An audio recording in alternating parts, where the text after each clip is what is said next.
Could you actually retire to a hotel in Thailand? Not stay in it for 1 week, not go on holiday, actually live in one full time. Now, the first time someone asked me that, I laughed. It sounded like a crazy idea. Most people imagine retiring in Thailand by renting a condo or maybe buying a little house with a garden. You unpack your boxes, buy some furniture and settle in. But here's the surprising part. Some retirees skip all of that completely. No lease, no furniture shopping, no landlord. They simply check into a hotel and never really check out. At first that sounds expensive. Hotels offer holidays, aren't they?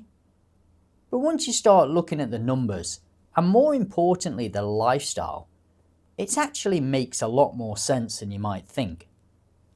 So in this video we're going to find out why some retirees are choosing hotels over renting, whether it can actually save you money, the best places in Thailand to do it, the downsides most people never mention, and who this lifestyle is really suited towards. So why would anyone want to retire to a hotel in the first place? I think the answer is more emotional than financial. Think about what changes when you retire. You're no longer commuting to work or worrying about deadlines. But for a lot of people, another kind of stress creeps in. Looking after where you live. The air conditioner stops working. There's a leak under the sink. The garden needs cutting. Something else needs repairing. Or you're chasing a landlord to fix a problem. None of that sounds much like retirement to me. It sounds like another job. And that's what I've noticed from talking to retirees who've chosen hotel living. It isn't really about the swimming pool or the breakfast buffet. It's about handling all those little jobs over to someone else. Just look around. The gardens are looked after. The pool gets cleaned. If something breaks, someone fixes it. You don't even have to think about it. In many hotels, one monthly payment covers your room, electricity, water, Wi-Fi, cleaning, security, and sometimes even breakfast. Life becomes simple. After 40 years of mortgages, repairs, insurance, and endless jobs around the house, I can completely understand why that appeals to some people. And I think that's the real attraction here. It's not about luxury. It's about waking up every morning with one less thing to worry about. Now I know what some of you are thinking. George, that all sounds great, but surely living in a hotel costs a fortune. And it's a fair question. And I don't want to oversell this because the honest answer is sometimes it does. But here's where I think people compare the wrong things. They compare the monthly hotel rate with the monthly rent on a condo, and that's not really a fair comparison. When you rent somewhere, you've got the rent itself, then a security deposit, electricity, water, internet, cleaning, and sometimes furniture if the place isn't fully equipped. Before you know it, those costs start adding up. Then there's the unexpected stuff. The air conditioning breaks, something starts leaking, or you're waiting days for the landlord to sort out a problem. With a hotel, one monthly payment often includes almost everything. Your room, utilities, Wi-Fi, cleaning, security, and sometimes even breakfast. Now that doesn't automatically make it cheaper. It depends where you are. A hotel in Phuket during high season is a completely different proposition to a small hotel in Chiang Mai or Hua Hin.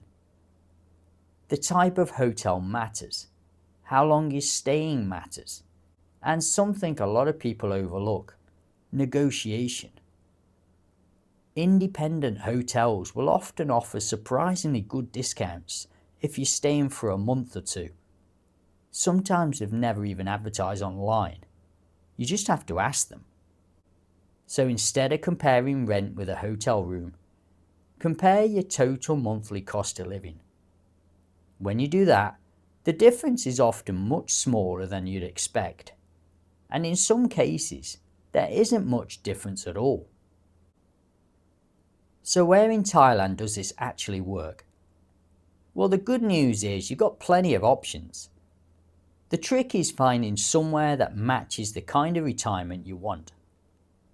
Hua Hin would probably be my first choice for a lot of retirees. It's quieter, easy to get around, has excellent hospitals and a relaxed pace of life. If you're looking for somewhere peaceful, it's hard to beat. Pattaya and Jomtien are completely different.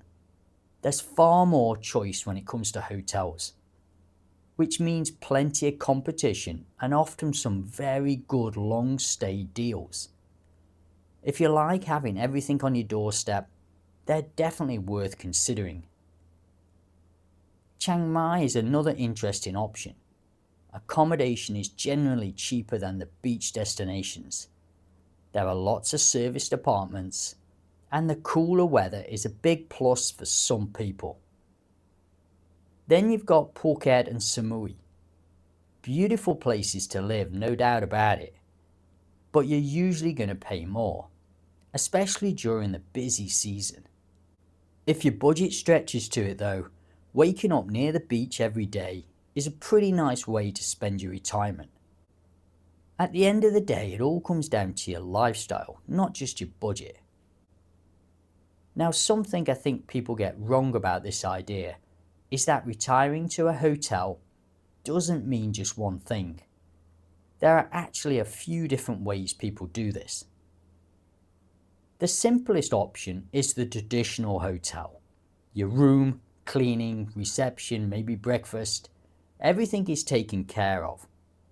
This suits people who really want a completely hands-off lifestyle. Then you've got serviced apartments, which are probably closer to what many retirees are looking for. You get more space, usually a kitchen, but you still have things like cleaning and reception available. Some people also choose condo-style accommodation or monthly rentals, where it feels a bit more like having your own apartment, but without all the responsibility that comes with owning a property. And in tourist areas, some retirees even move around. A few months in one place, then somewhere else when the season changes. It gives you the freedom to experience different parts of Thailand without being tied down. So there isn't really one version of hotel retirement. It depends on whether you value convenience, space, flexibility, or simply having as little responsibility as possible. And personally, I can actually see the appeal. If I was single again and started again in Thailand, I think this is something I would seriously consider, especially for the first few months. You've got the freedom to try different places without being tied down. Maybe spend a few months in Hua Hin, then Chiang Mai, then somewhere by the beach. You can experience different lifestyles before deciding where or even if you want to settle permanently. For someone who values freedom and doesn't want a lot of responsibility, I can understand why this would be very attractive. But now let's talk about the other side, because this lifestyle definitely isn't perfect. The biggest issue for many people is space. A hotel room is not a home. If you're someone who likes having lots of possessions around you, a workshop, a garden, or just plenty of personal space, you'll probably feel restricted. Cooking is another one. Some people love going out to eat every day. Others want their own kitchen and the ability to cook whenever they want. There's also the feeling of permanence. Some people love the freedom of hotel living. Others eventually start missing having their own place, their own furniture, and somewhere that truly feels like home. Prices can change too. A rental contract gives you more certainty, whereas hotels can increase rates depending on the season. And small things matter. laundry, having family visits, noise during the busy periods. These are all things you need to think about before making the move. This is why I think hotel living works brilliantly for some people, but not for everyone. The people who seem to enjoy it the most are retirees testing Thailand before making a bigger commitment. People who don't want the responsibility of maintaining a property, and those who value freedom over having a permanent base. It can also work well for couples or single retirees who like the idea of being able to move around and experience different places. But if you have children, pets, lots of belongings, or you've always dreamed of having your own garden or your own space, then renting or owning a home might make much more sense. And honestly, that's the key point here. Retiring to a hotel isn't really about finding the cheapest possible option. It's about deciding what kind of retirement you want. Some people would love waking up every morning with no chores, no repairs, no maintenance, and everything taken care of. Other people would hate that. They'd miss the kitchen, the garden, their belongings, and having a place that feels completely theirs. Neither is right or wrong. The question isn't whether you can retire to a hotel in Thailand. The question is whether this lifestyle matches the retirement you've always imagined. Would you ever consider living in a hotel instead of renting or buying a home here in Thailand?